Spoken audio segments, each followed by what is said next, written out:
This one's going to hurt to talk about, but I've got to get this out, and I got to do it now.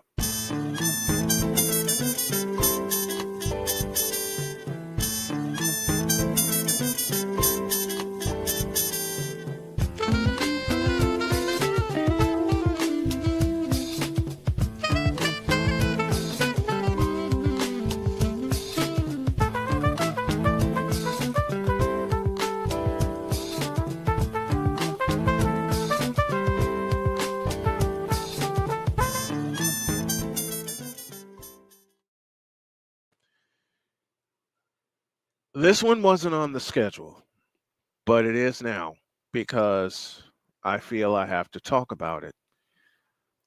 I, after everything I've been through, the cancer, the operation, uh, the toe amputations, the kidney failure, which I'm still fighting, um, fear of getting back in the booth, fear of getting my legs stretched out and stretching my legs out and fear of taking responsibility for me getting my body back in the shape. I thought I had made my way back. I thought I'd made my way back into the booth where I always lived, in the booth, strapping on this headset that I'm using today, and I'm not in my home studio because I've been on the road this morning. I got the okay from Columbus East High School to do baseball, and then we made a verbal agreement to go further.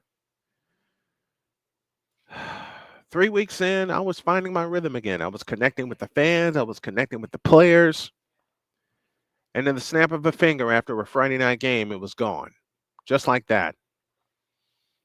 The next day, I opened my inbox and I found an email. Not a phone call, not a face to face conversation, just cold text on a screen.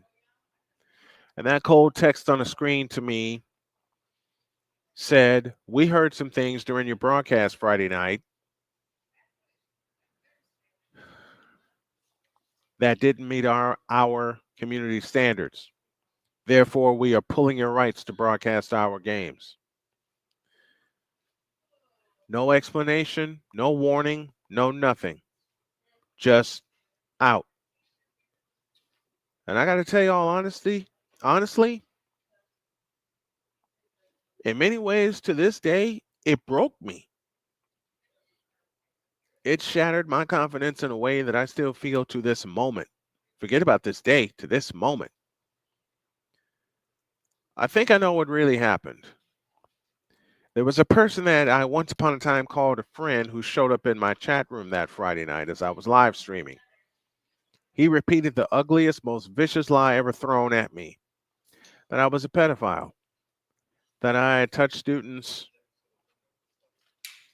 inappropriately. Matter of fact, I'll say the entire lie that he said, that I touched two female students inappropriately at Marquette Catholic High School back in 2016. That incident was investigated after the allegations were made to the IHSAA. It was proven false by the students. It was proven false by the parents. It was proven false by the administrators. At the very minimum, it should have been a one-game absence while the boys were playing basketball in the midst of the state tournament, by the way. But it didn't turn out that way. I was not allowed to come back.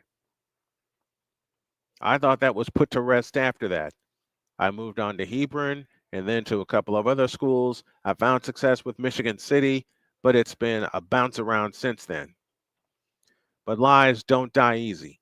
And even though the truth cleared me, the words still echo, still cut, still trigger me. Because I've been around high school sports for almost the entirety of my career. And have those allegations against me, that's something I take very, very seriously. And as I sit here today, and as you will hear me later tonight do alternative play-by-play from home, and I do it with all my heart. Don't get it twisted. I got introduced to it from University of North Carolina, Greensboro, when they needed someone to fill in, and I was in Columbus, and I hadn't had my surgery yet when I got the call, and I thought, okay, this will make my way back when we get back to North Carolina. That didn't happen. But as I sit here today doing alternative play-by-play from home, and I do it with all my heart, I go through all my preparation. I don't have all the pieces in place from when I started 30 years ago, and I had a certain pattern.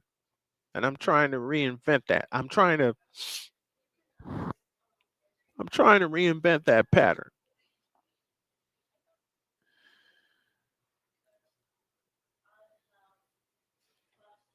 A part of me still feels like I will never truly get back to the booth, back to the place where I belong.